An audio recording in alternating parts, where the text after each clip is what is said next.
মুকুন্দ দেখতে পেল তার চারপাশের বৃষ্টির মাঝে কেমন যেন একটা জলজ অবয়ব মাঝে মাঝে এপাশ থেকে ওপাশে সরে যাচ্ছে। মুকুন্দ ভালো করে দেখার চেষ্টা করল।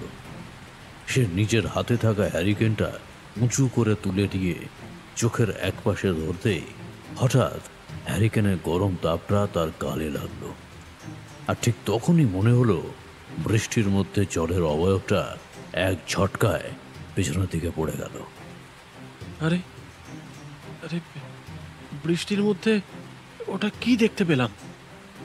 হ্যাঁ, কিছু একটা ছিল এখানে, সেটা আমি ভালো মতোই বুঝতে পারছি, কিন্তু কিন্তু তাহলে তখনও মুকুন্দ বাইরে দাঁড়িয়ে আছে দেখতে পেয়ে ঘরের ভেতর থেকে সরস্বতী তাড়াহুড়ো করে বেরিয়ে এসে বলল, আমি তো বললাম তাড়াতাড়ি যাও, কবরেজ মশাইকে একবার খবর দাও। এই দেখো মেয়েটা কেমন করছে। বাইরে যাব বলেই তো বেরিয়েছিলাম, কিন্তু কিন্তু বৃষ্টির মধ্যে কিছু যেন একটা উঠোনের চারপাশে ঘুরে বেড়াচ্ছে। সরস্বতী এমনিতে ভয় পায়। মুকুন্দর মুখে এসব কথা শুনে একটা অদ্ভুত ভয় যেন তাকে চেপে ধরল।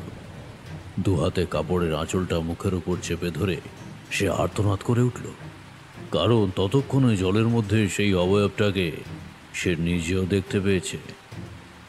কবিরাজের বাড়ি এখান থেকে খুব বেশি দূরে নয়। বৃষ্টির মধ্যেও মুকুন্দ যেতে পারবে, কিন্তু এখন আর কোথাও যেও না। আমার আমার বুকের ভিতরটা কেমন যেন করছে। ঘরে মেয়েটার এমন অবস্থা, আর বাইরে। তখনই মুকুন্দ আর সরস্বতীর বুকের রক্ত জল করে দিয়ে সেই বৃষ্টির মধ্যেই বাইরে থেকে কে যেন খিলখিল করে হেসে উঠল। সরস্বতী পিছনে সরতে গিয়ে দাওয়ার কাছে একটা ধাক্কা খেয়ে মাটির উপর ধপ করে পড়ে গেল। মুকুন্দ কিন্তু অতটা ভয় পায় না। খুব ভালো করে দেখার চেষ্টা করতে যেতেই সে দেখতে পেল বৃষ্টির মধ্যে থেকে যেন দুটো সাদা ধবধবে চোখ তার দিকে তাকিয়ে দেখছে। গলার কাছটা কেমন যেন ধরে এসছে মনে হলো। মুকুন্দ বলতে চেষ্টা করলো, হ্যাঁ, তুই এখানে? জলের ভেতর থেকে সেই অদ্ভুত কণ্ঠস্বরটা এইবার যেন খিলখিল করে হেসে উঠল। আর তার সঙ্গে সঙ্গে একটা অদ্ভুত হাড় হিম করা গলা বৃষ্টির মধ্যে থেকে শুনতে পাওয়া গেল।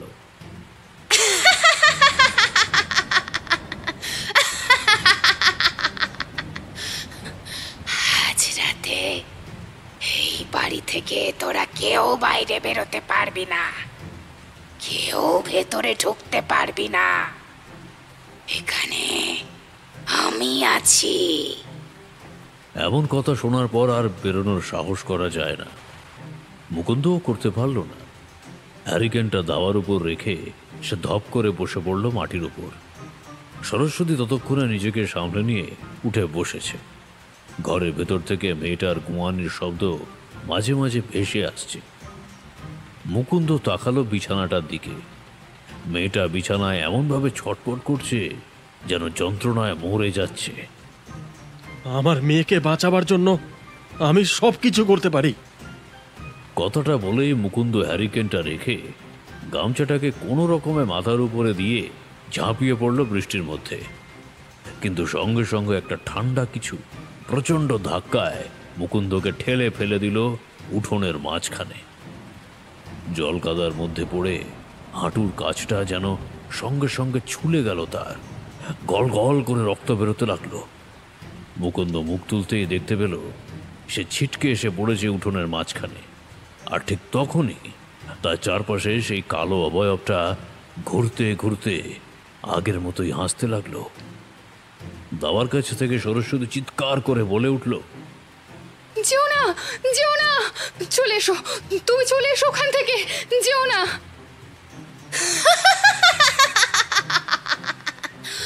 এখনো সময় আছে, ফিরে যা, ফিরে যা বলছি। বাইরে যাওয়ার চেষ্টা করলেই কিন্তু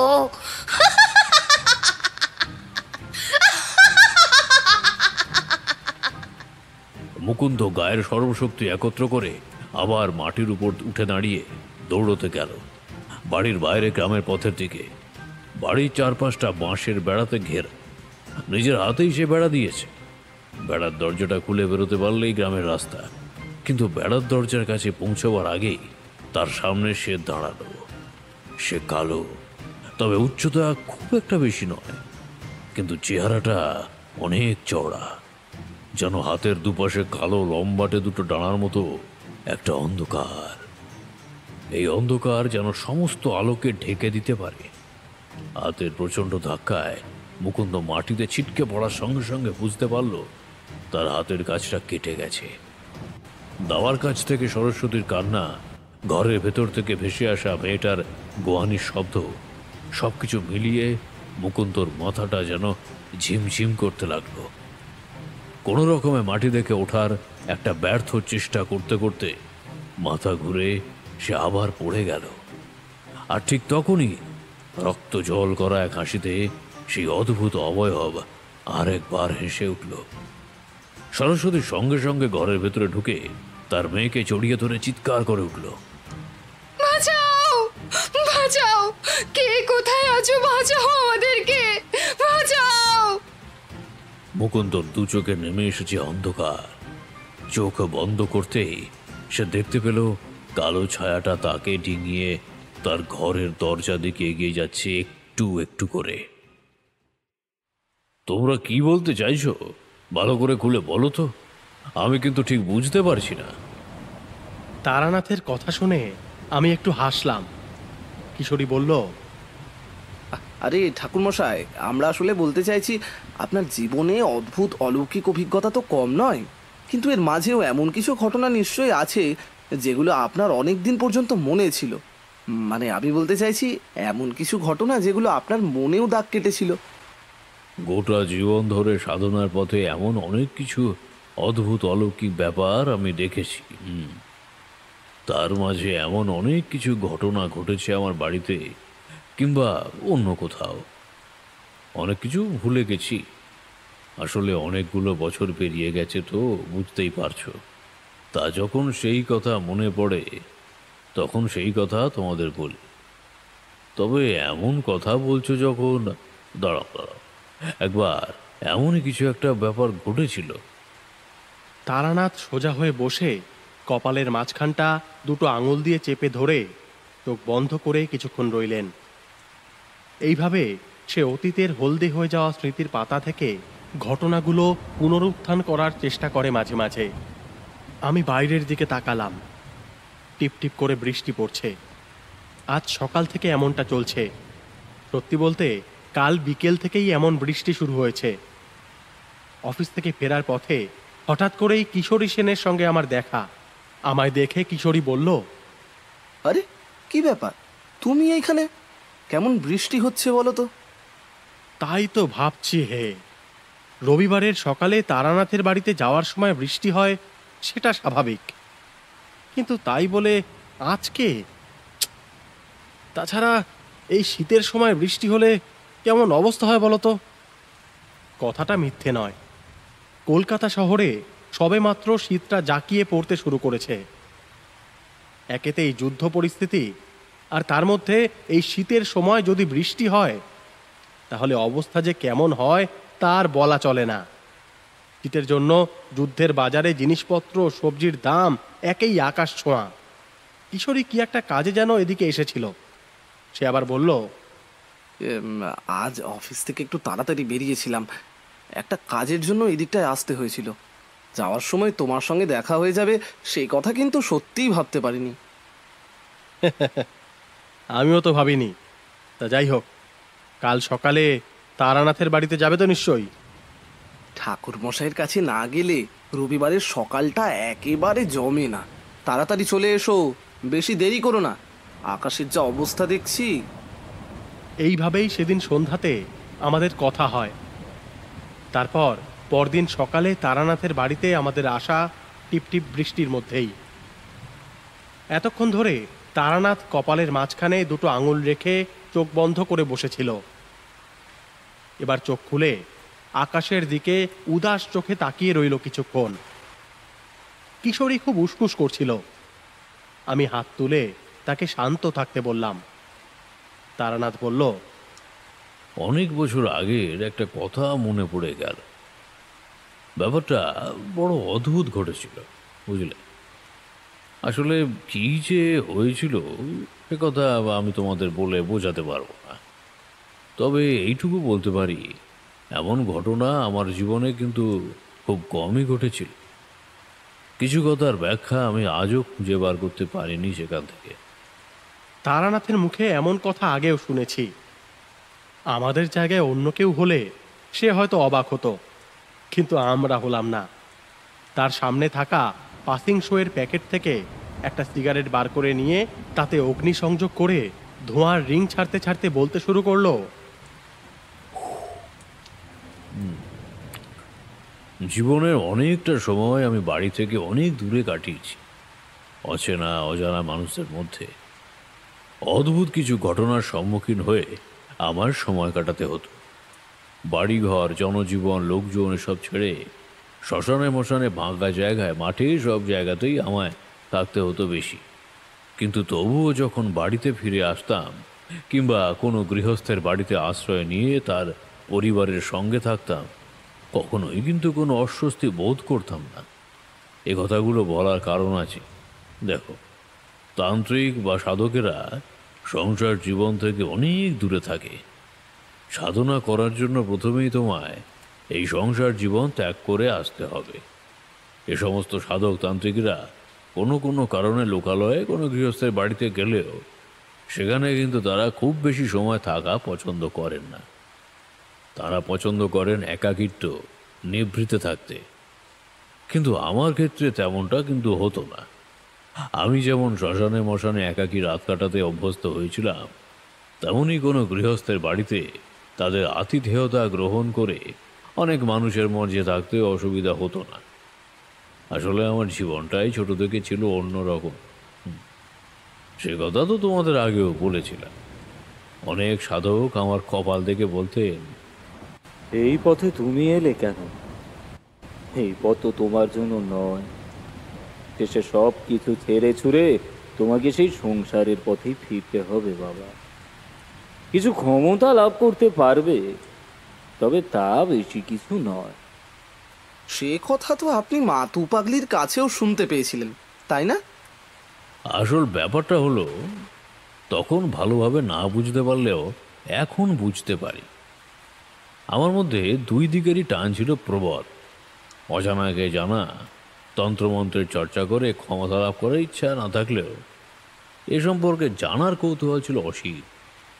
আবার সংসার জীবনে ফিরে আসা, মানুষের সাহায্য করা, তাদের মধ্যে থেকে আপনজনদের বিপদে তাদের পাশে দাঁড়ানো, সব কিছুই ছিল আমার মধ্যে। আর তাতে কিন্তু সব থেকে বেশি ভুগতে হতো আমায়।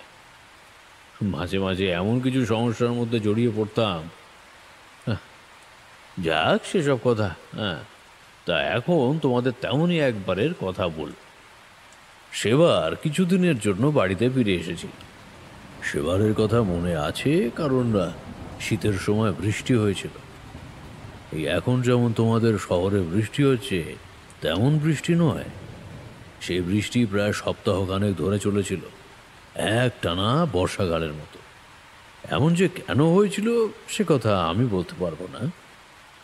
তবে তারপর যা বলছিলাম, এমন এক বৃষ্টির দিনে বাড়ির দাওয়ার কাছে বসে বসে ভাবছি, এমন কোনো শ্মশান মশানে আশ্রয় নিয়ে কোনো সাধুর কাছে বসে সাধনার তত্ত্বকথা শুনলে বোধহয় ভালো হতো।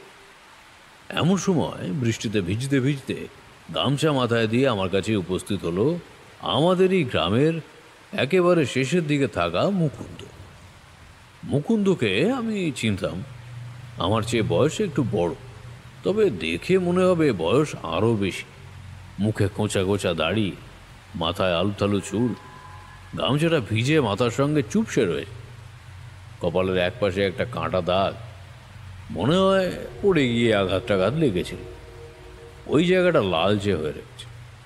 মুকুন্দ আমাকে দেখতে পেয়ে বৃষ্টির মধ্যে তাড়াতাড়ি দাওয়ার কাছে উঠে এলো। আমি বললাম, কি হলো মুকুন্দ? আরে এমন বৃষ্টির মধ্যে ঘর থেকে বাইরে বেরোলে কেন? এতক্ষণ মুকুন্দর মুখটা ভালোভাবে লক্ষ্য করিনি। দাওয়ার কাছে উঠে মুখের কাছে জড়িয়ে রাখা গামছাটা সরাতেই তার মুখটা লক্ষ্য করে অবাক হয়ে গেলাম। মুকুন্দ দুই চোখ জুড়ে ছড়িয়ে রয়েছে ভয়, কি যেন একটা গভীর চিন্তা তাকে ভাবিয়ে চলেছে। চোখের পাতা বৃষ্টি জলের জন্যই হোক কিংবা অন্য কোনো কারণেই হোক ভেজা। সে খপ করে আমার দুটো হাত চেপে ধরে বলল, তারানাথ, বলছি একবার একবার আমার সঙ্গে আমার বাড়িতে যাবি? এখানে একটা কথা বলে রাখার দরকার। মুকুন্দ কিন্তু আমাদের গ্রামের নয়, অনেক আগে সে 2 গ্রাম দূরে থাকতো। এই গ্রামে ছিল তার শ্বশুর বাড়ি। এইখানে তার স্ত্রী মানে সরস্বতীর বাবা মা মারা যাওয়ার পর তারা চলে আসে। এমনিতে ভালো মানুষ, এখানে যেটুকু জমি জমা আছে তাতেই চাষবাস করে দিন চলে যায় ওদের। তার সঙ্গেই বছর খানেকের মধ্যে আমার সাথে মাত্র কয়েকবারই দেখা হয়েছিল, কিন্তু পাশের গ্রামে হলেও তার সঙ্গে দেখা সাক্ষাৎ হলে তাকে বেশ আপন বলেই মনে হয়েছে সবসময়। সোজা কথায় যাকে বলে, মুকুন্দর সঙ্গে দেখা সাক্ষাৎ কম হলেও তার সঙ্গে হৃদ্যতা ছিল বেশি। তো সে এমনভাবে আমার হাতটা ধরে কথা বলায় বুঝতে পারলাম বিপদ কিছু একটা ঘটেছে। মুকুন্দ সাহসী ছেলে খুব, সে এখন ভয় পাচ্ছে। এসব 7-5 ভেবে নিয়ে বললাম, কি হয়েছে বলো তো মুকুন্দ? বাড়িতে সবাই ঠিক আছেন তো? আমার আমার মেয়েটা, তারানাথ, আমার মেয়েটা কেমন যেন করছে। মুকুন্দর কথাগুলো ঠিক ভালোভাবে বুঝতে পারলাম না, তবে দেরি করলাম না। তখনই ঘর থেকে ঠাকুর তার বড় একটা ছাতা নামিয়ে নিয়ে সেটা নিয়ে চললাম মুকুন্দর বাড়িতে। তখন দুপুরটা গভীর দুপুর যাকে বলে তেমন, কিন্তু বৃষ্টির জন্য তা ভালোভাবে বোঝানো যায় না। আকাশটা কালো হয়ে আছে, চারপাশে অন্ধকার। মুকুন্দর বাড়ির কাছে পৌঁছতেই দাওয়ার কাছে উঠতে উঠতেই শুনলাম ঘরের ভেতর থেকে সরস্বতীর কান্নার আওয়াজ, আর তার সঙ্গে মুকুন্দর মেয়েটার কৌতূহলী প্রশ্ন, কি হয়েছে মা? তুমি অমন করে কাঁদছো কেন? আমাদের এমন কেন হলো রে আবার? আবার মনে হচ্ছে, ভেবেছিলাম তখনই বুঝি সব মিটেছে। তাহলে? এমন সময় আমি আর মুকুন্দ গিয়ে ঢুকলাম ঘরে। আমাকে দেখতে পেয়ে বোধ হয় সরস্বতী ছুটে এলো। সেই গ্রামের মেয়ে, আমায় যে দাদা বলে ডাকতো গো এক সময়, এখনো বলে। আমাদের বাঁচাও, আমাদের বাঁচাও দাদা, আমার মেয়েটাকে বাঁচাও। আমার মেয়েটা যে এমন কেন হচ্ছে দাদা? আমি বিছানায় বসে কৌতূহলী চোখে তাকিয়ে থাকা মেয়েটার দিকে তাকালাম। বয়স 12 কি 13 মতো হবে, লম্বা ফর্সা চেহারা। এমনিতে মুকুন্দ সরস্বতী দুজনেরই মুখই বেশ লম্বা গড়নের হলে কি হবে, কমলার মুখে একটা বেশ মায়া মায়া ভাব রয়েছে। মাথায় লম্বা চুল, পরনে ডুরে শাড়ি, ভারী মিষ্টি দেখতে মেয়েটিকে। এই গ্রামে ওরা এসেছে বছর খানেক হয়েছে। তার আগে ওদের গ্রামে 2-1 বার দেখেছিলাম। আমি এগিয়ে যাচ্ছি তার দিকে, হঠাৎ করে মনে হলো একটা অদ্ভুত মরা পচা মাছের গন্ধ এলো তার গা থেকে। আমি আরো 1 পা এগোতেই সেই গন্ধটা যেন প্রবলভাবে বাড়তে লাগলো। এতটা বেড়ে গেল সেই গন্ধ যে আমি সামনের দিকে আর এগোতে পারছি না। মেয়েটি অবাক হয়ে তাকিয়ে রয়েছে আমার দিকে। তার নাম কমলা। সরস্বতী মেয়ের মাথায় গায়ে হাত বোলাচ্ছে। মুকুন্দ একপাশে গিয়ে দাঁড়িয়েছে, তার জামা কাপড় ভেজা, জপজপ করছে। তখন তাকে জামা কাপড়টা বদলে নিতে বললাম। একটু দূরে দাঁড়িয়ে বললাম, কি হয়েছে বলো তো সরস্বতী? আর মুকুন্দই বা এমন করছে কেন? আমাদের মেয়েটা দাদা, আমাদের মেয়েটাকে তুমি বাঁচিয়ে দাও। আমার মেয়েটা আবার কেমন করছে। মেয়েটা ফ্যাল ফ্যাল করে আমাদের দিকে তাকাচ্ছে। বুঝতে পারলাম তার সামনে এই সমস্ত কথা বলাটা ঠিক হবে না। সরস্বতীকে ইশারায় সে কথাটা বুঝিয়ে দিলাম। মেয়েটিকে সেই ঘরেই থাকতে বললাম। সরস্বতী, আমি আর মুকুন্দ গিয়ে বসলাম দাওয়ার কাছে। বাইরে আগের মতোই মুষলধারে বৃষ্টি হয়ে চলেছে। সেই বৃষ্টির দিকে কিছুক্ষণ তাকিয়ে থেকে তারপর মুকুন্দ বলতে শুরু করলো। সবকিছুই ঠিক ছিল তারানাথ।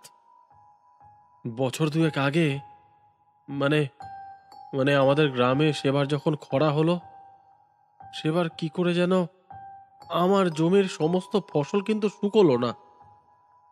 মানে মানে ফসল বেশ ভালোই ছিল।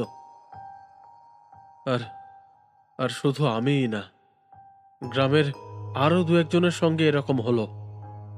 কিন্তু কিন্তু গোটা গ্রাম জুড়ে তখন একেবারে হাহাকার দুরবস্থা। আমি আর দু একজন যাদের ফসল ঠিক ছিল, তারা সকলে মিলে চেষ্টা করলাম গ্রামের বাকিদের টুকিটাকি দিয়ে সাহায্য করার।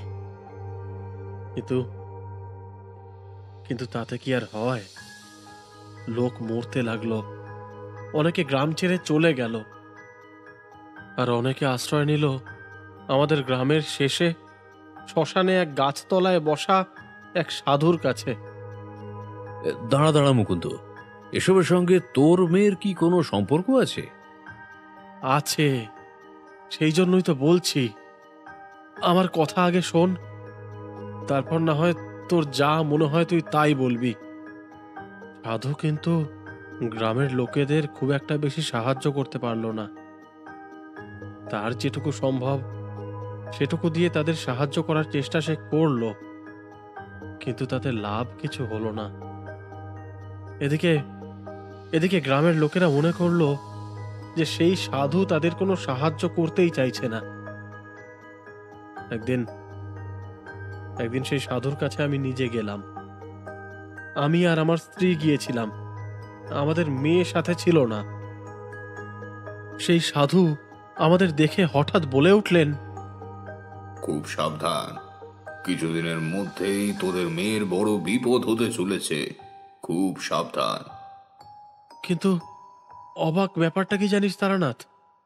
সেই সাধুকে আমাদের মেয়ের কথা তো দূর, আমাদের কোনো সন্তান আছে সে কথাও বলিনি। এসব কথায় চমকে উঠে সরস্বতী সাধুর সঙ্গে কথা বলল। সাধুর মুখে এমন কথা শুনে তো আমি ভয় পেয়ে গেলাম দাদা, তাই তাড়াতাড়ি তাকে সব কথা বলতে লাগলাম। সে যা বলল তার অর্থ মোটামুটি এরকম দাঁড়ায়, মাস দুয়েকের মধ্যে আমার মেয়ের কোনো একটা বিপদ হতে চলেছে, কিন্তু কি বিপদ সে বলতে পারবে না, সেই ক্ষমতা তার নেই। তার ক্ষমতা অতি সামান্য, সে যেটুকু বুঝতে পেরেছে সেটুকুই বলতে পেরেছে। তবে মেয়েটাকে জলের কাছ থেকে দূরে রাখতে হবে। কিন্তু জলের কাছ থেকে মেয়েটাকে দূরে রাখার অর্থ আমরা কিছুই বুঝতে পারিনি। ভেবেছি যে পুকুর ডোবা এসবই হয়তো তার কোনো ফাঁড়া রয়েছে। আর তাছাড়া আমাদের ওই গ্রামে, মানে আমাদের যেখানে ঘর, তার আশেপাশে পুকুর ডোবা কোনো কিছুই নেই, তাই তেমন কিছু আমরা ভাবিনি। কিন্তু কিন্তু তারপরেই একদিন ওই ব্যাপারটা ঘটে গেল। 2 মাস মতোই হবে গ্রামের অবস্থা ধীরে ধীরে ভালো হতে শুরু করেছিল। তো একদিন দুপুরবেলা খেতে বসেছি, সরস্বতী আমাদের খেতে দিয়েছে। মেয়েটার পাশে একটা মাটির গ্লাস, আর আর হঠাৎই সেই মাটির গ্লাসের জলের দিকে তাকিয়ে আমার মেয়েটা চিৎকার করে উঠল, হুমাগো, ওটা কে? মাটির জলের গ্লাসের মধ্যে ও কি দেখতে পাবে বলো তো দাদা? তার মানে জলের মধ্যে সত্যি সত্যি কমলা কিছু একটা দেখতে পেয়েছিল, কিন্তু কি দেখতে পেয়েছিল? এটা তো জানি না, অনেকবার জিজ্ঞাসা করেছিলাম, কিন্তু কোনো কিছুই ও বলতে পারেনি। আমার মেয়েটা সত্যিই বলেছে রে, ও মিথ্যে কথা বলে না রে তারানাথ। আসলে ও নিজেও হয়তো মনে করতে পারছে না।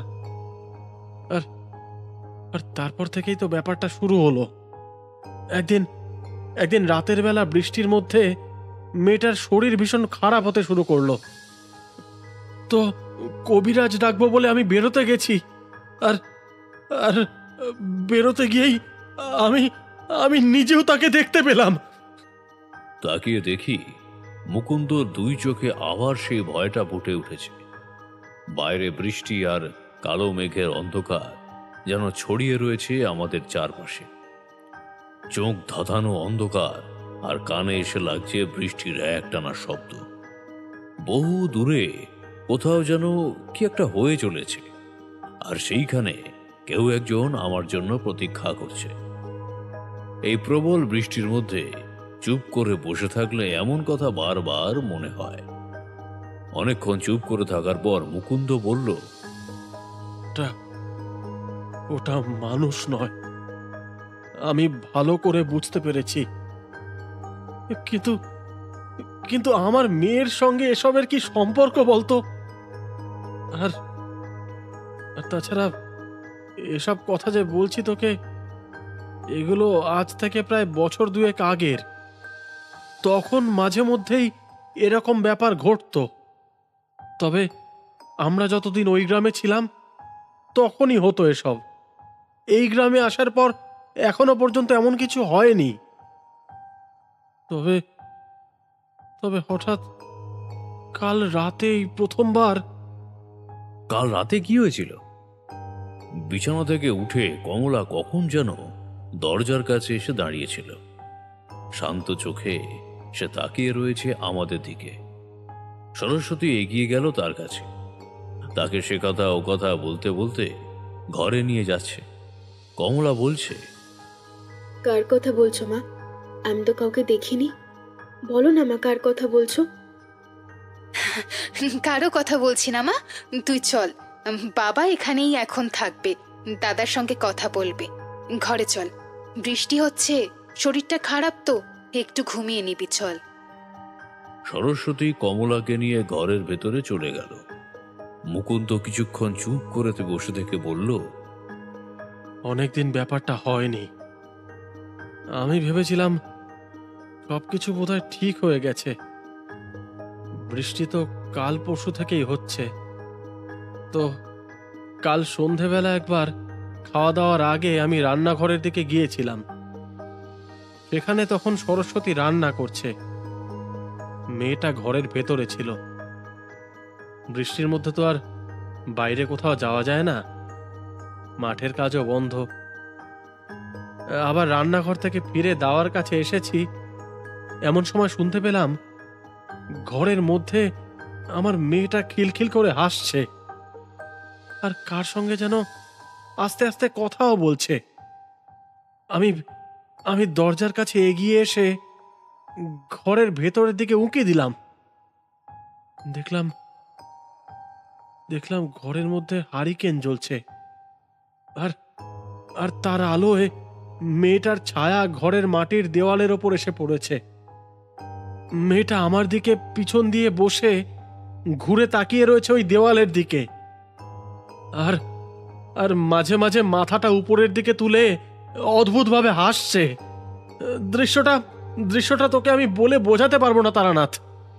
কমলা শুধু হাসছে না, ঘরের মধ্যে আরো কেউ একটা আছে যাকে আমি দেখতে পাচ্ছি না। আস্তে আস্তে আস্তে আস্তে কমলা বিছানার মধ্যে একপাশে ঘুরলো, আর আর আমি সঙ্গে সঙ্গে দেখতে পেলাম তার হাতে ধরা রয়েছে একটা ছোট মাটির পাত্র। সেই মাটির পাত্র থেকে ছলকে ছলকে জল পড়ছে বিছানার ওপরে। কিন্তু কিন্তু ওটা কি? মুকুন্দর চোখ মুখ যেন কেমন হয়ে গেল এক মুহূর্তের জন্য। বাইরে বৃষ্টির দিকে তাকিয়ে কাঁপা কাঁপা গলায় সে বলল, ওর হাতে থাকা মাটির পাত্রটার ভেতর থেকে বাইরে বেরিয়ে এসেছে একটা একটা কালো কুচকুচে রঙের একটা একটা হাত। সেই হাতের ওপরে সাদা রঙের কতগুলো লম্বা লম্বা নখ। একটা নয়, ওইটুকু মাটির পাত্র থেকে পাশাপাশি বেরিয়েছে দুটো হাত। হ্যাঁ, দুটো হাত। আর আর তারপরেই যেন মনে হলো শুধু ওইটুকুই নয়, ওই মাটির পাত্রের ভেতর থেকে হাতের পেছনে পেছনে যেন একটা একটা শরীর আস্তে আস্তে বেরিয়ে আসার চেষ্টা করছে। ঘরের ভেতরটা একটা অদ্ভুত মাছ পচার গন্ধের মতো একটা গন্ধে যেন ভরে গেছে। মুকুন্দর মুখে কথাটা শোনার সঙ্গে সঙ্গেই কমলার দিকে আমার এগিয়ে যাওয়ার সময় যে পচা মাছের গন্ধটা পেয়েছিলাম সেটা মনে পড়ল। আর তার সঙ্গে সঙ্গে মনে পড়ল ওই দরজার কাছে এসে যখন কমলা দাঁড়িয়েছিল সেই গন্ধটা কিন্তু তখন পাইনি। তারপর কি হলো? তারপরে আর কি হবে, ব্যাপারটা দেখেই আমি প্রচন্ড চিৎকার করে উঠলাম। আর আর সঙ্গে সঙ্গে কমলার হাত থেকে মাটির পাত্রটা ছিটকে গিয়ে মাটিতে পড়ে একেবারে ভেঙে খান খান হয়ে গেল। আর আর এক মুহূর্তের মধ্যে সেই কালো হাত দুটো কোথায় যেন উধাও হয়ে গেল। ঘরে ঢুকতে না ঢুকতেই দেখি কমলা বিছানার উপর পড়ে জ্ঞান হারিয়ে ফেলেছে। আর আর ততক্ষণে ওর গোটা শরীরটা থরথর করে কাঁপছে, প্রচন্ড ঠান্ডা হয়ে এসেছে শরীর। রাতে রাতে আমি আর সরস্বতী কিভাবে যে ওকে স্বাভাবিক রেখেছিলাম সেটা আমরাই জানি। একবার একবার গ্রামের কবিরাজকে ডাকার কথাও ভেবেছিলাম, কিন্তু এই বৃষ্টির মধ্যে বাইরে যেতে পারলাম না। কারণ এর আগেও ওই গ্রামে বৃষ্টির মধ্যে আমরা বাইরে বের হতে পারিনি। দেখ মুকুন্দ, ব্যাপারটা ঠিক কি, হ্যাঁ, সেটা আমি না নিজের চোখে না দেখলে কোনো কিছু বুঝতে পারছি না। বড়ই অদ্ভুত, সামান্য মাটির পাত্রের জলের সঙ্গে এমন একটা ব্যাপার কি করে ঘটে? আচ্ছা, এটা ছাড়া এই 1 বছরের মধ্যে আর কিছু ঘটেনি? সেটাই তো আশ্চর্য ব্যাপার, যে জলের পাত্রের মধ্যে এরকম। আর আর আমি তো নিজে দেখেছি তারানাথ, জলের পাত্রের ভেতর থেকে কেউ একটা বাইরে বেরিয়ে আসছিল। তার মানে সেই সাধুর কথা তাহলে সত্যি? মুকুন্দর মুখে এমন কথা শুনে শুধু অবাক না, তার সঙ্গে ভয়ও পেলাম। কমলাকে আমি যেটুকু দেখেছি, শান্তশিষ্ট একেবারে নরম মনের মেয়ে। এমন একটা ব্যাপার যদি হতো এবং সে বুঝতে পারত, সে নিশ্চয়ই ভয় পেত। সে ভয় পাচ্ছে না, বরং কৌতূহলী হচ্ছে। অর্থাৎ তার সঙ্গে ঘটে যাওয়া এই সমস্ত ব্যাপার সে বিন্দুমাত্র জানে না। আমি এবার উঠে পড়লাম, মুকুন্দকে নিয়ে আবার কমলার কাছে গেলাম। এবার কিন্তু সেই গন্ধটা পেলাম না। কমলার পাশে বসে তার মাথায় হাত রেখে বললাম, কমলা, তোমার কি কোনো সমস্যা হচ্ছে? কোনো খারাপ স্বপ্ন দেখা কিংবা অন্য কিছু? তোমার জল দেখলে কিছু মনে পড়ে? এই প্রথমবার কমলা কেমন যেন চমকে উঠে আমার দিকে তাকালো। তার দু চোখে একটা ভয়ের রেখা এক মুহূর্তের জন্য ফুটে উঠেই মিলিয়ে গেল। ভয় পাই না, কিন্তু জল দেখলে কেমন যেন লাগে। মনে হয় জলের ভেতর থেকে কেউ যেন আমায় ডাকছে, আর তখনই আমার বেশি ঘুম পায়। কমলাকে আর বেশি জোর করলাম না। এসব ব্যাপারে খুব বেশি জোর করে কিছু করা সম্ভব নয়। তাই বাইরে চলে এলাম। বৃষ্টি তখন একটু ধরতে শুরু করেছে। মুকুন্দকে বললাম, দেখ মুকুন্দ, জলের সঙ্গে তোর মেয়ের যে কোনো একটা অদ্ভুত যোগাযোগ রয়েছে তা তো বুঝতেই পারছি, কিন্তু কিন্তু এই মুহূর্তে কি করতে হবে সেটা বোঝা যাচ্ছে না। তাছাড়া তুই বলছিস বৃষ্টি হলে তুই ঘর থেকে বাইরে বেরোতে পারিস না। আরে আরে দিনের বেলা নয়, রাতের বেলা। রাতের বেলা ওই ব্যাপারটা হয়। দিনের বেলা আমরা কিন্তু কখনো কোনো কিছু বুঝতে পারি না। তাহলে তো আমাকেও রাতের বেলা আসতে হবে। আজ রাতে আমি তোর বাড়িতেই আসবো, কেমন? আর আজ রাতে এসে দেখবো আসলে কি হচ্ছে কমলার সঙ্গে। তুই চিন্তা করিস না, মেয়েটাকে একটু চোখে চোখে রাখ, আর জলের কাছাকাছি ওকে যেতে দিবি না, ঠিক আছে? বৃষ্টি কমতে আমি বেরিয়ে গেলাম। দাওয়ার কাছে দাঁড়িয়ে সরস্বতী আর মুকুন্দ আমার দিকে তাকিয়ে রইল। কিন্তু তখন কি আর জানতাম ওদের সঙ্গে আর দেখা হবে না?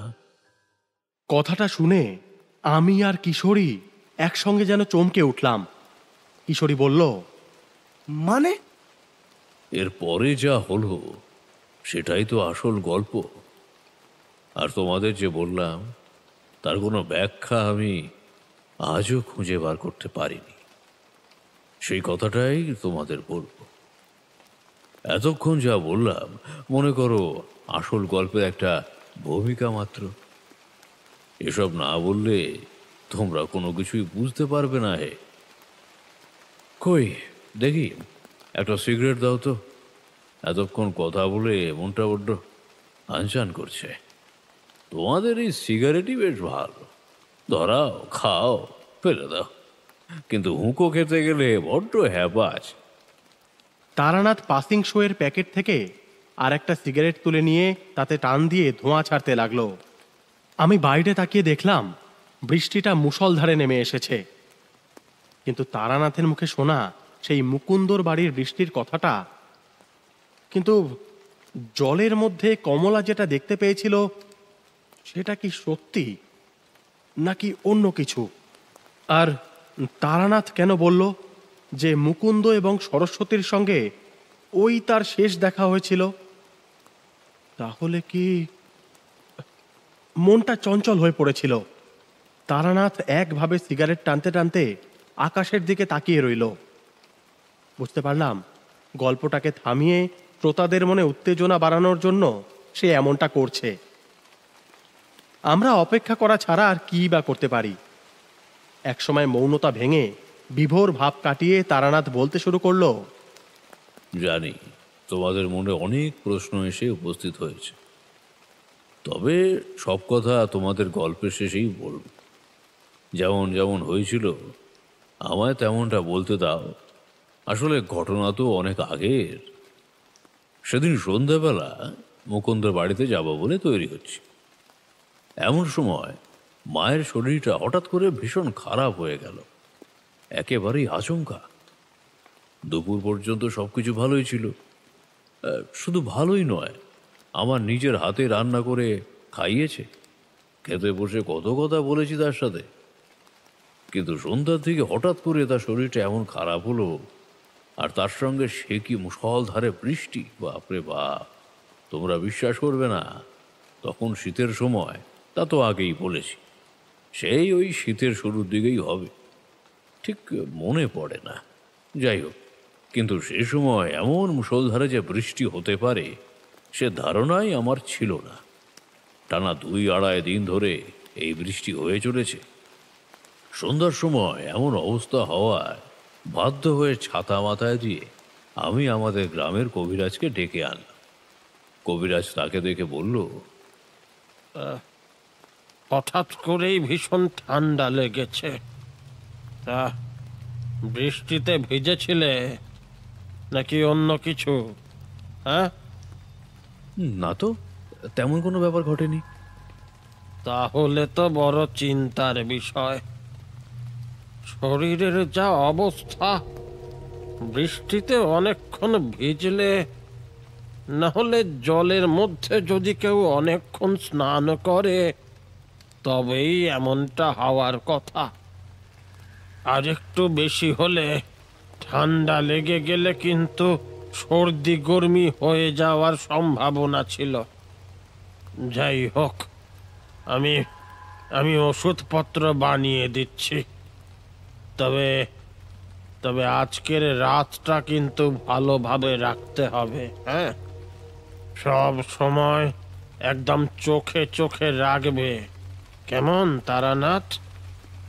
মুকুন্দর কথা যে মনে ছিল না তা নয়, কিন্তু কবিরাজ চলে যাওয়ার পর থেকে মায়ের হাঁপানি শুরু হলো। তার মাথার কাছে বসে তাকে এটা ওটা দিয়ে সেবা শুশ্রূষা করলাম আমি। বাড়িতে তখন আমি ছাড়া অন্য কেউ নেই। কি কারণে যেন আমাদের যৌথ পরিবারের বাকিরা কোথাও একটা গিয়েছিল। এমন অবস্থার মধ্যে মাকে ছেড়েও যেতে পারি না। একবার ভাবলাম মুকুন্দর বাড়িতে যাই, গিয়ে সরস্বতীকে এখানে পাঠিয়ে দিই, কিন্তু যা মুষলধারে বৃষ্টি হয়ে চলেছে তার মধ্যে তো যাওয়া সম্ভব নয়। মায়ের মাথার কাছে বসে সেবা করে চলেছি। মার বোধহয় একটু আরাম হয়েছিল, মা চোখ বন্ধ করে ঘুমোচ্ছে। ঠিক এমন সময় বিছানার পাশে একটা লম্বা টুলের উপর রাখা একটা পাত্রের জলের দিকে চোখ পড়তেই আমার গোটা শরীর কেমন যেন শিরশির করে উঠল। পাত্রতে জল রাখা হয়েছিল মাথায় জলপট্টি দেওয়ার জন্য। মাথায় জলপট্টি দিয়ে খানিকটা সুস্থ হচ্ছিল মা। একপাশে একটা টুলের উপর সেই বাটিটা রাখা ছিল। হঠাৎ দেখি বাটিটা খটখট করে নড়ছে। সেদিকে তাকাতেই দেখতে পেলাম কালো একটা হাত যেন বাটি থেকে বাইরে বেরিয়ে আসছে, আর সেটা নিজের সাদা লম্বা লম্বা নখগুলো দিয়ে টুলের উপর কিছু একটা ধরার চেষ্টা করছে, খামচিয়ে কিছু একটা ধরার চেষ্টা করছে। ব্যাপারটা দেখে মুহূর্তের মধ্যে আমার মুকুন্দের কথা মনে পড়ে গেল। সঙ্গে সঙ্গে দেখলাম কই, কিছুই তো নেই। এদিকে মুকুন্দর বাড়িতে যাব বলে কথাও দিয়ে এসেছি, কি যে করি। বাইরে বৃষ্টির সঙ্গে সঙ্গে এবার বিদ্যুৎ চমকাতে শুরু করলো, আর তেমনই প্রবল জোরে বৃষ্টি হচ্ছে। কেন যেন মনে হলো আর একটু জোরেই সেটা নামলো গ্রামে। তোমরা বিশ্বাস করবে না, সেবারে শীতকালে আমাদের গ্রামের পথে উঠোনে পায়ের পাতা ডুবে যাওয়ার মতো জল জমে গিয়েছিল। যাই হোক, আমার মনে কিন্তু বারবার কয়েকটা ব্যাপার চলতে লাগলো। মায়ের মাথার কাছে বসে থাকতে থাকতে কখন যেন ঘুমিয়ে পড়েছিলাম। হঠাৎ ধড়ফড় করে চোখ খুলতেই মনে হলো গায়ে বৃষ্টির ছাঁট এসে লাগছে। পিছনে ঘুরে জানালার দিকে তাকাতে যাব, দেখি জানালার উপাশে হেঁকে যেন দাঁড়িয়ে একভাবে ঘরের ভেতর লক্ষ্য করে চলেছে।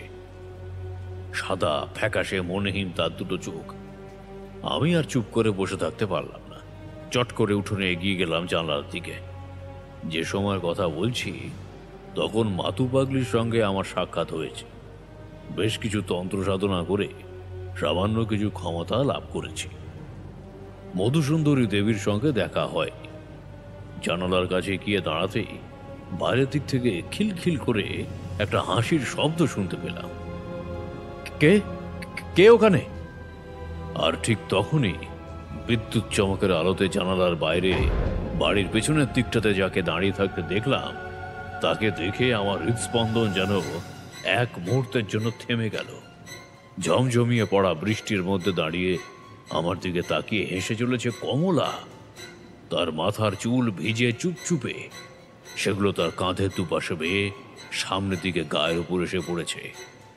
সে যেখানে দাঁড়িয়ে আছে তার চারপাশের জায়গাটা যেন জলমগ্ন হয়ে গেছে। পায়ের পাতা থেকে হাঁটু পর্যন্ত ভালোভাবে দেখা যায় না। তার মুখের সেই অদ্ভুত হাসিটা যেন আমায় দেখে আরো দ্বিগুণ হয়ে গেল। একটা অদ্ভুত কণ্ঠে কমলার মধ্যে দিয়ে কি যেন বলল।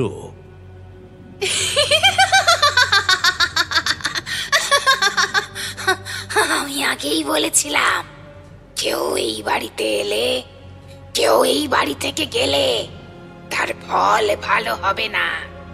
আমার কথা ওরা বিশ্বাস করেনি। কমলা মা, তুমি এখানে কি করছো? কে কমলা? আমি কমলা নই। আমায় তুই চিনবি না। আমার কাজ যে এখনো বাকি আছে। তার মানে তুই কমলাকে কেন কমলার এভাবে ক্ষতি করছিস? আবার সে খিলখিল করে হাসল, আর তার সঙ্গে সঙ্গে একটা ব্যাপার আমার যেন মনে হলো। ঘরের ভিতরে সেই মাছ পচা গন্ধটা হঠাৎ করে বেড়ে উঠেছে। একটু দূরে দাঁড়িয়ে কমলা তখনও আগের মতো হেসে চলেছে, কিন্তু ঘরের ভেতরে টুলের দিক থেকে একটা অদ্ভুত শব্দ শুনতে পাওয়ার সঙ্গে সঙ্গে আমি পিছনের দিকে ঘুরে তাকালাম। টুলের একপাশে একটু দূরে একটা হ্যারিকেন জ্বলছিল। হঠাৎ সেটা নিভে গেল, কিন্তু সেটা নিভে যাওয়ার আগেই আমি একটা ব্যাপার লক্ষ্য করে যেন পাথরের মতো হয়ে গিয়েছিলাম। টুলের উপরে থাকা সেই জলের পাত্রটা থেকে কখন যেন কালো একটা শরীর বেরিয়ে এসেছে, বেশ খানিকটা।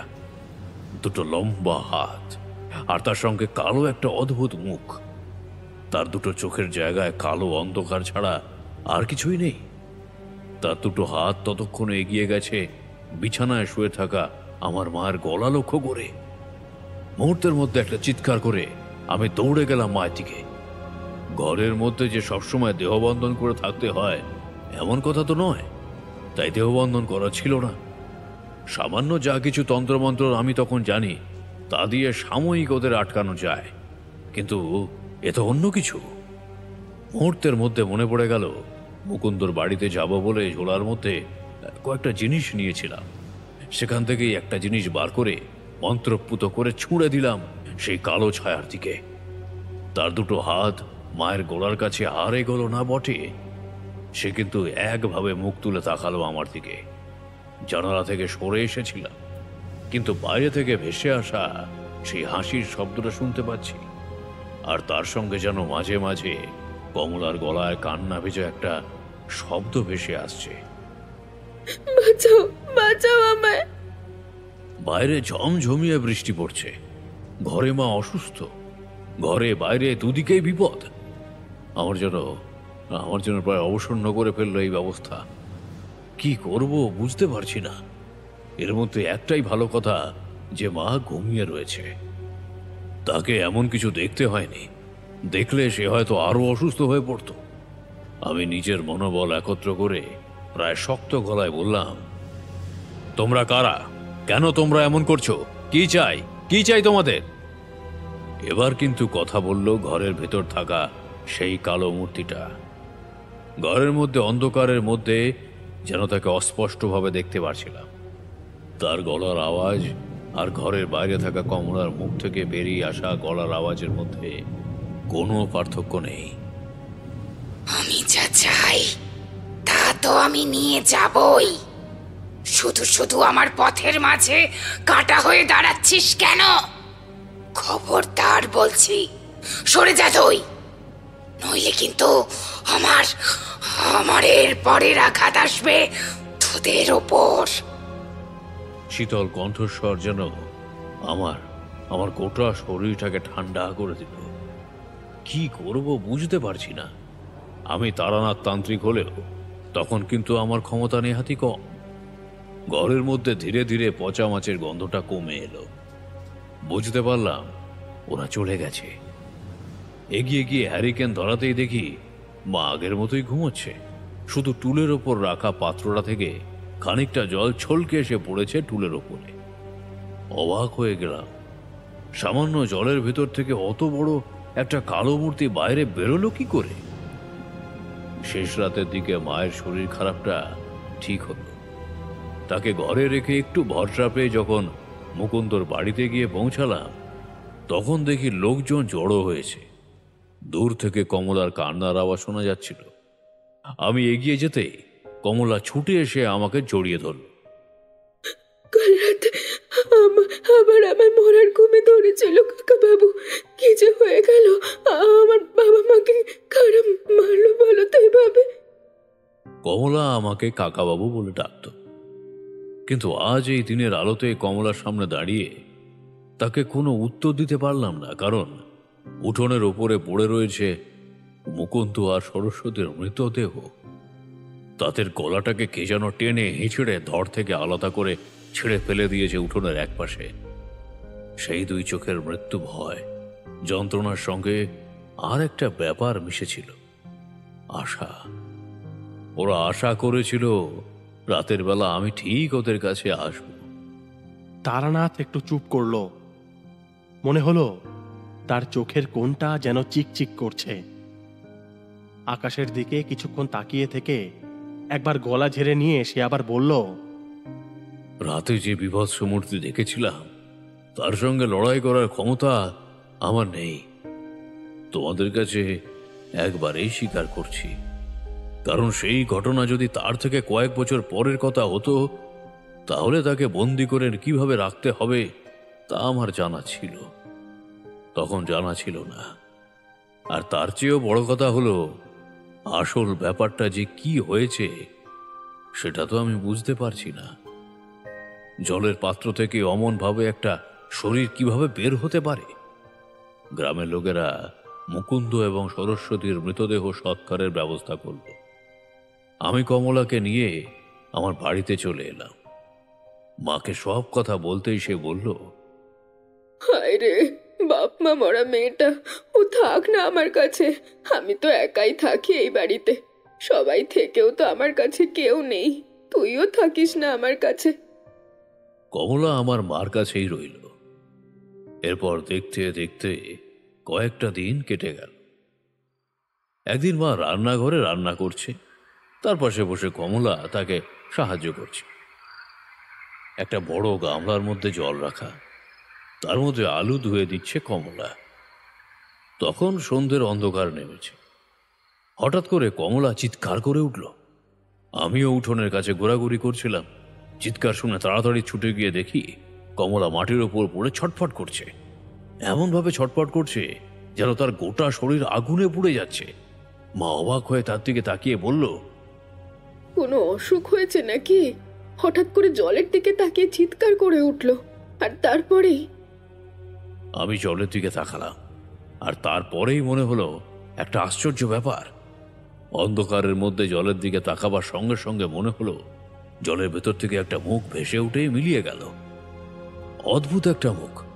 তার মনেহীন চোখের ভেতরটা কালো অন্ধকার। মুখের বাঁকানো কালচে দাঁতগুলো বাইরে পর্যন্ত বেরিয়ে এসেছে। গোটা মুখটা কালো। সেদিন রাতে দেখা সেই বীভৎস মূর্তির সঙ্গে এই মুখটার আশ্চর্য মিল আছে। মাকে সে কথা বললাম না। কথা ঘুরিয়ে বললাম, আসলে বাবা মায়ের মৃত্যু শোক এখনো তো কাটিয়ে উঠতে পারেনি মেয়েটা, তাই হয়তো এমনটা হয়েছে। তুমি ওসব নিয়ে চিন্তা করো না মা। এসব বলে কমলাকে নিয়ে গেলাম পাশের ঘরে, তাকে শুইয়ে দিলাম। কিছুক্ষণ পরে কমলার জ্ঞান ফিরে এলে সে বলল, জানি না, ওই আগের মতোই মনে হলো, যেন জলের ভেতর থেকে কি যেন আমায় দেখছে। আর তারপর প্রচন্ড ভয় হলো, খুব ঘুম পেল। আমি একবার চিৎকার করে ঘুমিয়ে পড়েছিলাম, তাই না? না কমলা, তুমি ঘুমিয়ে পড়োনি। তুমি ছটফট করছিলে, যেন তোমার সারা গায়ে আগুন লেগে গেছে। এমনভাবে ছটফট করছিলে কেন তুমি? ব্যাপারটা কি আমায় খুলে বলো তো। আচ্ছা, এমন কোনো ব্যাপার আছে কি যেটা যেটা তুমি জানো অথচ আমরা জানি না? দেখো কমলা, আজকে তোমার একটা সত্যি কথা বলি। তোমার বাবা মায়ের মৃত্যুর পেছনে অনিচ্ছাকৃতভাবে হলেও তোমার হাত রয়েছে। তুমি নিজে তাদের হত্যা করনি ঠিকই, কিন্তু তোমার সঙ্গে এমন কিছু হয়েছে যার জন্য তারা মারা পড়েছে। কমলা কেঁদে ফেলল। তাকে সমস্ত কথা আমি খুলে বললাম। এমনকি সেদিন রাতে যে কমলাকে আমি ঘরের বাইরে বৃষ্টির মধ্যে দাঁড়িয়ে থাকতে দেখেছি সে কথাও বললাম। সমস্ত শুনে কমলা কেমন যেন থতমত খেয়ে গেল। তারপর বলল, আমি কিচ্ছু জানি না কাকা বাবু, তবে আপনি যখন এত কিছু বলছেন তাহলে একটা কথা বলি। এই কথাটা মা বাবাকেও বলেছিলাম, অনেক দিন আগের কথা। আমরা যে গ্রামে থাকতাম সেই গ্রামে একটা পুকুর ছিল, আমাদের বাড়ি থেকে অনেকটা দূরে। কিন্তু সেই পুকুরটা নাকি খুব একটা ভালো ছিল না। ওই পুকুরে কেউ চট করে নামতো না। লোকে বলতো ওই পুকুরে নামলে নাকি নানান রকমের সমস্যা হয়। কিন্তু তারপরেও কয়েকজনই পুকুরে নেমেছিল, আর তাদের কারোর কোনো কিছু হয়নি। তখন আমার বয়সও কম। আমি আর আমার বয়সী আরো কিছু ছেলে মেয়ে মিলে একদিন বিকেলে সবাই মিলে পুকুরে নেমেছিলাম। কিন্তু সবাই উঠে গেলেও আমার শরীরটা খুব ক্লান্ত লাগছিল। সাঁতার কাটতে কাটতে পুকুরের পাড় থেকে আমি দূরে এসে পড়েছিলাম। সবাই তখন উঠে গেছে, কিন্তু আমি উঠতে পারছি না। যেন যেন মনে হচ্ছে শরীরে আর কোনো শক্তি অবশিষ্ট নেই। এমন সময় মনে হলো জলের তলা থেকে কি যেন আমায় আস্তে আস্তে নিজের দিকে টানছে। কথাটা মনে হতেই আমি ভয় পেয়ে গেলাম, কিন্তু কিছু বুঝে ওঠার আগেই এক টান মেরে কে যেন আমাকে জলের মধ্যে নিয়ে গেল। শুধু মনে হয়েছিল একটা মানুষের মতো কেউ। তারপর আর কিচ্ছু মনে নেই। যখন জ্ঞান ফিরল তখন দেখলাম আমি নদীর পাড়ে পড়ে আছি। তারপর একা একা কোনো রকমে বাড়ি চলে যাই, কিন্তু এছাড়া তো আর কিছু ঘটেনি। তার মানে এই ব্যাপারটা কবে ঘটেছিল? তাও কত বছর আগে? আজ থেকে 4-5 বছর আগে তো হবেই। তারপরই তো আমাদের পুকুরটা কি করে যেন আস্তে আস্তে সব জল শুকিয়ে গেল। সব জল বছর খানেকের মধ্যে শুকিয়ে গেল। কথাটা শুনে সেই সময় একটা আশার আলো আমি দেখতে পেলাম, কিন্তু সেটা ভারী অদ্ভুত। যাই হোক, 2-3টে দিন কমলাকে চোখে চোখে রাখলাম।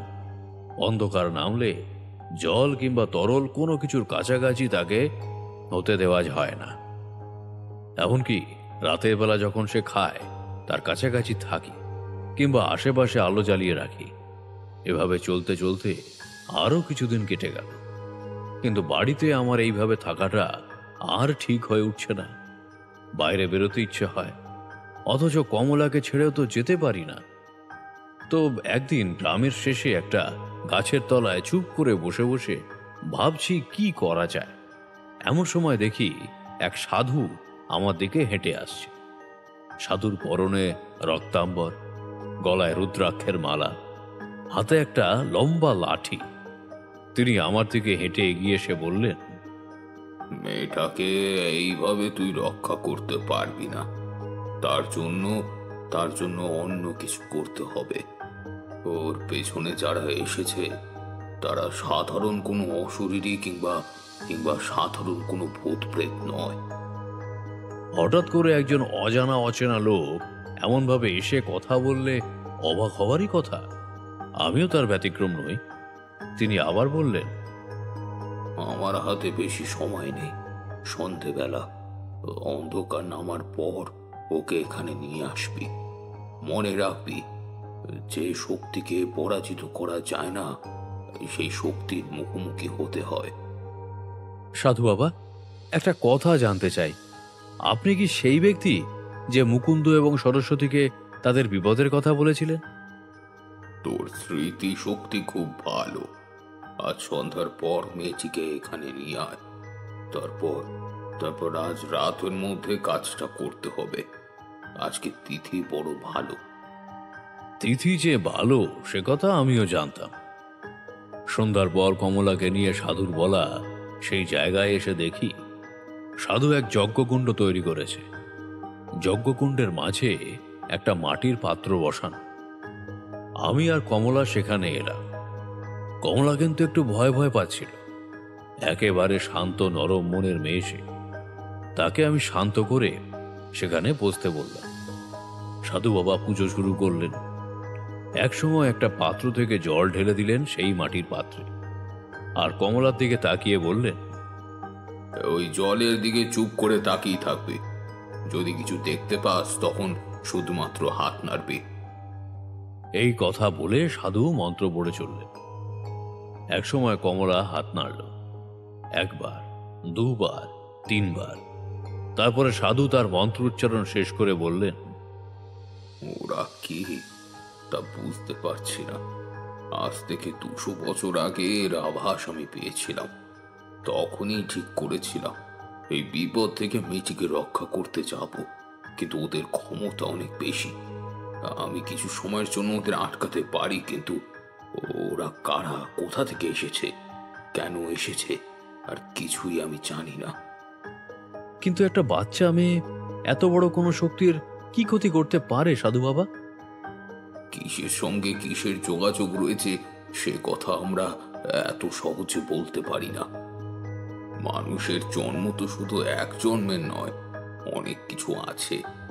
আর তাই খুব সাবধান, ওরা কিন্তু আমাদের আশেপাশেই আছে। কথাটা বলার সঙ্গে সঙ্গেই অসময়ে বৃষ্টি নেমে এসে যজ্ঞের আগুন সম্পূর্ণভাবে নিভিয়ে দিল। হঠাৎ করে কমলার দিকে তাকিয়ে অবাক হয়ে গেলাম। তার মুখটা নিচে নেমে গেছে। মাথার চুলগুলো এই অল্প বৃষ্টিতে ভিজে লেপ্টে রয়েছে মুখের সাথে। কমলার কাঁধের উপর হাত রাখতেই সে ঘাড় তুলে তাকালো আমার দিকে। তার চোখে মনি নেই, মুখে একটা অদ্ভুত হাসি। সেইভাবেই সে বলল, এখনো তোদের শখ মেটেনি? এখনো আমাকে আটকাবার চেষ্টা করে চলেছিস? তোরা বুঝতে পারছিস না কেন আমাকে আটকানো যায় না? তোকে আমি আটকিয়েছি? তুই কি ভেবেছিস তুই এমনি এমনি ওর শরীরটাকে এসে দখল করেছিস, আর আমি ওর শরীরে এভাবেই তোকে থাকতে দেবো? কথাটা বলেই সাধু বাবা সেই টিপটিপে বৃষ্টির মধ্যে কিভাবে যেন মশাল জ্বালিয়ে ফেললেন। আর তারপর যেখানে কমলা বসেছিল তার চারপাশের জায়গায় সেই মশাল ফেলতেই জায়গাটায় দাউ দাউ করে আগুন জ্বলে উঠল। কিভাবে এই ব্যাপারটা হলো তা আমি জানি না। আগুন জ্বলে উঠবার সঙ্গে সঙ্গে কমলা দু হাতে নিজের কান চেপে ধরে চিৎকার করে উঠল। সে সেরকম অসহায়ভাবেই বলল, ছেড়ে দে, ছেড়ে দে বলছি, নইলে একবার যদি আমি এখান থেকে বেরোতে পারি তাহলে প্রথমে তোর মাথাটা তোর ধর থেকে ছিঁড়ে ফেলবো। তুই যে কি করতে পারিস তা আমার ভালোই জানা আছে, কিন্তু তুই কে সেটা আগে বল। বলবো না, কিছুতেই বলবো না। চলে যা এখান থেকে। আমার পথের বাধা হয়ে দাঁড়িয়ে এখনো পর্যন্ত কেউ বাঁচতে পারেনি। চলে যা। এতক্ষণ ধরে ওদের কথা শুনে চলেছিলাম। এবার কমলা মুখ তুলে তাকালো আমার দিকে, সেই আগের মতোই হিংস্র দৃষ্টিতে তাকালো, আর মুখে অদ্ভুত এক শয়তানি হাসি দেখা দিল। আমার সঙ্গে সঙ্গে মনে পড়ে গেল মায়ের কথা। বাড়িতে মা একা আছে। মনের অবস্থা বুঝতে পেরেই বোধহয় কমলা সেই অদ্ভুত ফ্যাসফ্যাসে গলায় বলল, যাক, আজ রাতে তাহলে আরো একজনকে নিয়ে যেতে পারবো। আমি কিছু বলতে যাব এমন সময় দেখলাম সাধু বাবা সে আগুনের মাঝে কি যেন ছুঁড়ে দিচ্ছে, আর দাউ দাউ করে আগুন ছিটকে গিয়ে লাগছে কমলার গায়ে। আমি তাকে বারণ করতে গেলাম, কিন্তু তিনি শুনলেন না। কয়েকবার এরকম হওয়ার পরে দেখি কমলার মুখটা হাঁ হয়ে গেল, আর তার মুখের ভেতর থেকে কালো একটা লম্বাটে ছায়ার মতো কি যেন বাইরে বেরিয়ে এলো। বেটে খাঁটো শরীর, কিন্তু তার হাতের দুপাশে ডানার মতো কালো লম্বা কি যেন একটা দৃশ্যমান। সেই মূর্তিটা খিলখিল করে হাসতে হাসতে কমলার শরীর থেকে ছিটকে বেরিয়ে গেল একপাশে। টিপটিপ করে বৃষ্টি পড়ছে। তাকে দেখতে পেয়ে সাধু বাবা যেন এক মুহূর্তের জন্য চমকে উঠে বললেন, তুই এখানে কেন এসেছিস? আমি এসেছি, কিন্তু আমি কেন এসেছি সে কথা তোদের বলবো না। তোরা আমার কোনো ক্ষতি করতে পারবি না, কিন্তু মনে রাখিস, আজকে ওর শরীর থেকে আমায় বের করে দিলেও আমি কিন্তু আবার ফিরে আসবো। কথাটা বলতে বলতে সেই ভয়ঙ্কর মূর্তিটা মুখ তুলে আমার দিকে তাকালো। এদিকে ওটা বেরিয়ে যাওয়ার সঙ্গে সঙ্গে কমলা হেলে পড়ছিল আস্তে আস্তে। সাধু বাবা তাড়াতাড়ি আগুন নিভিয়ে দিলেন। কতক্ষণ যেন এইভাবেই চুপচাপ কেটে গেল। একসময় সাধু বাবা বললেন, দেখো তারানাথ, যাকে আমি দেখলাম তাকে আমি এখানে আশা করতে পারিনি। ও এমন কিছু যার কোনো বর্ণনা হয় না। ও কিন্তু আবার আসবে।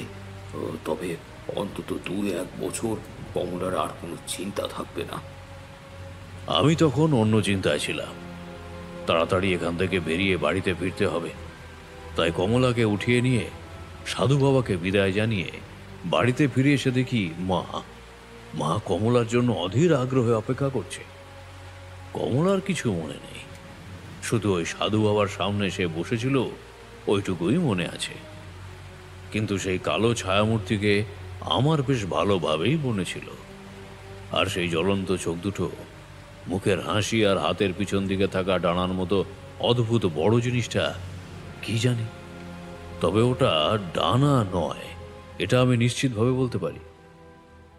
এরপর বেশ কিছুদিন রাতের অন্ধকারে জল দেখলে আমিও কেমন যেন চমকে উঠতাম। তবে কমলা কিন্তু স্বাভাবিক হয়ে গেছিল। বছর খানেকের মধ্যে আমার মাই পাত্র দেখে তার গ্রামেই তার বিয়ে দিয়েছিল। কিন্তু তখন আমি গ্রামে ছিলাম না। আমি আবার আমার মতোই তেমনভাবেই বেরিয়ে পড়েছিলাম।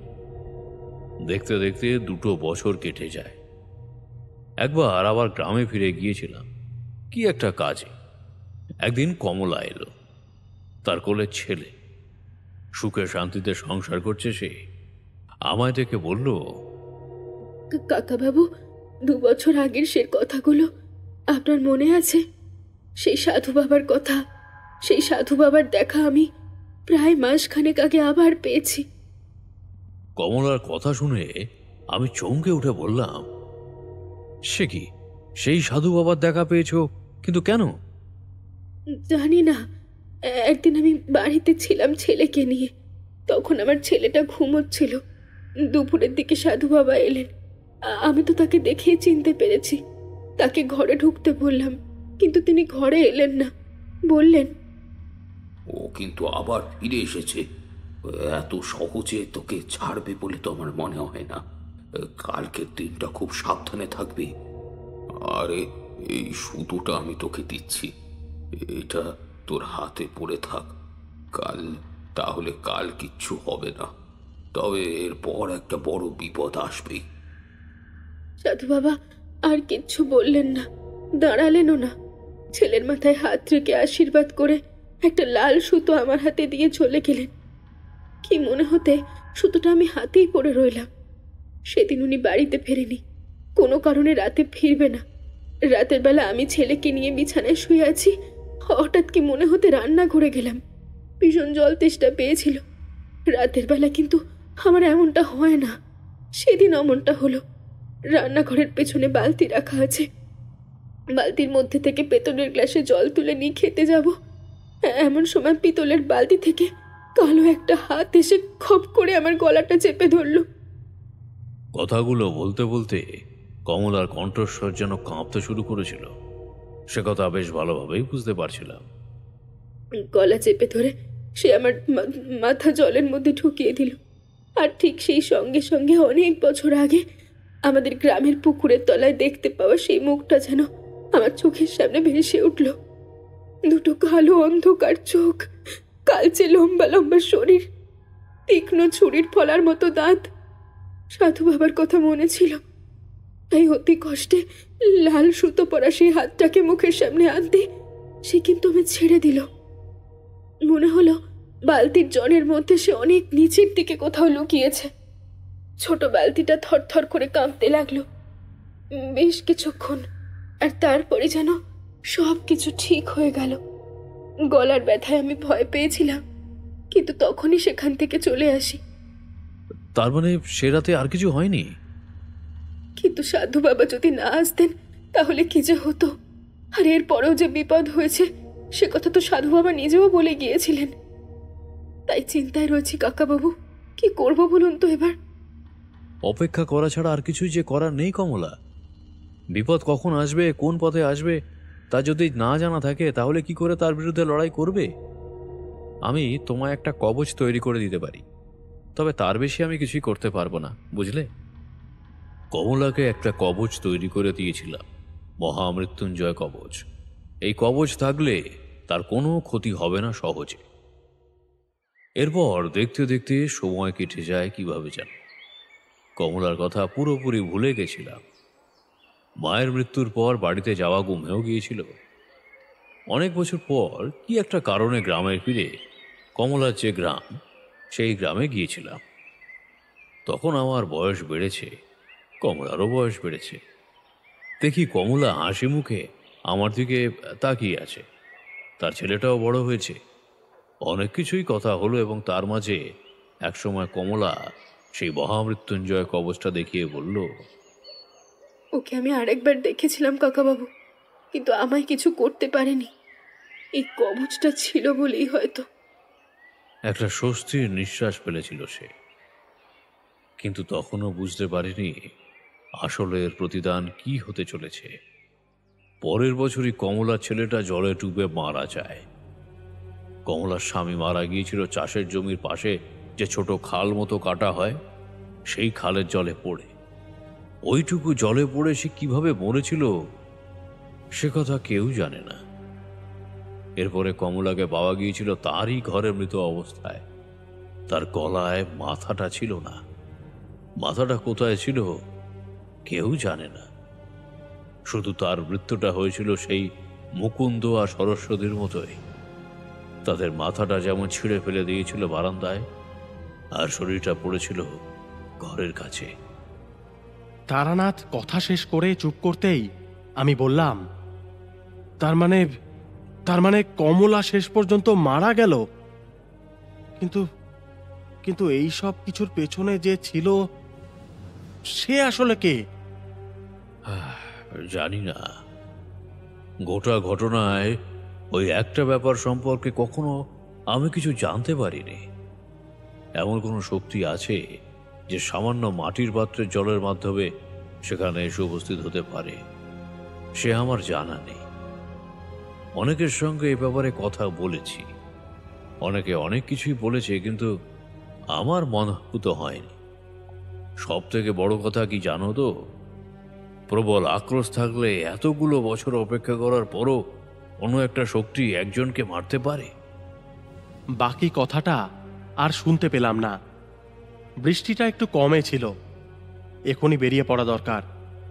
কিশোরী উঠতে উঠতে একটা কথা বলল, গল্পটা বড় অদ্ভুত। কিন্তু তেমন ভয়ঙ্কর নয়। কিন্তু বুঝলেন ঠাকুরমশাই, পরের বার কিন্তু একটা বেশ ভয়ঙ্কর গল্প বলতে হবে। তারানাথ মৃদু হেসে বলল, ভয়ঙ্কর কি অদ্ভুত কোনোটাই আমি জানি না, শুধু যা ঘটেছিল সেই কথাই আমি বলেছি। কমলার মৃত্যুর জন্য যে শক্তি দায়ী ছিল, সেই শক্তি আসলে কে? তাদের গ্রামের পুকুর থেকে সেই শক্তি এসেছিল তা আমার বিশ্বাস হয় না। তাহলে মুকুন্দ আর সরস্বতীকে সেদিন রাতে তাহলে কে মেরেছিল? আর যদি অন্য কেউ মেরেই থাকে, তাহলে কমলার অমন বিভৎস রূপ আমার বাড়ির বাইরে কি করে দেখলাম? একটা ব্যাপারই হতে পারে, কমলা নিজের হাতে তার বাবা মাকে খুন করে ওই শক্তির দ্বারা চালিত হয়ে। পরে সে নিজেই কোনোভাবে তার ছেলে এবং স্বামীকেও খুন করেছিল, কিন্তু সে কিছুই বুঝতে পারেনি। যদি সেটাই হয়, তাহলে কমলাকে খুন করলো কে? কেউ নিজের হাতে নিজের গলা ছিঁড়ে নিজেকে তো খুন করতে পারে বলে তো আমার মনে হয় না। তারানাথের শেষের কথাগুলো শুনে কেমন যেন চমকে উঠলাম। এই কথাটা তো আমরা ভাবিনি। কমলা যদি সেই কালো মূর্তিটাকে দেখতে না পেত, তাহলে তো আর কিছুই হতো না। এখন আর এসব ভেবে কি করব? এখন ফিরে যাই, পরে দেখা যাবে এসব নিয়ে। বৃষ্টি কমে গেছে, আকাশের অবস্থা ভালো নয়, আবার কখন বৃষ্টি নেমে যায়। পথে নেমে কিশোরী কিন্তু কিছুই বলল না, শুধু আমি আস্তে আস্তে বললাম, তাহলে সত্যিটা আসলে কি? সে কি কমলার ক্ষতি করার জন্যই এসেছিল, নাকি কমলার সাহায্যের জন্য এসেছিল? আমার প্রশ্নের উত্তরটা আমি খুঁজে পেলাম না। রাম এসে পড়েছিল, তাই আমরা তাড়াতাড়ি এগিয়ে গেলাম সেই দিকে।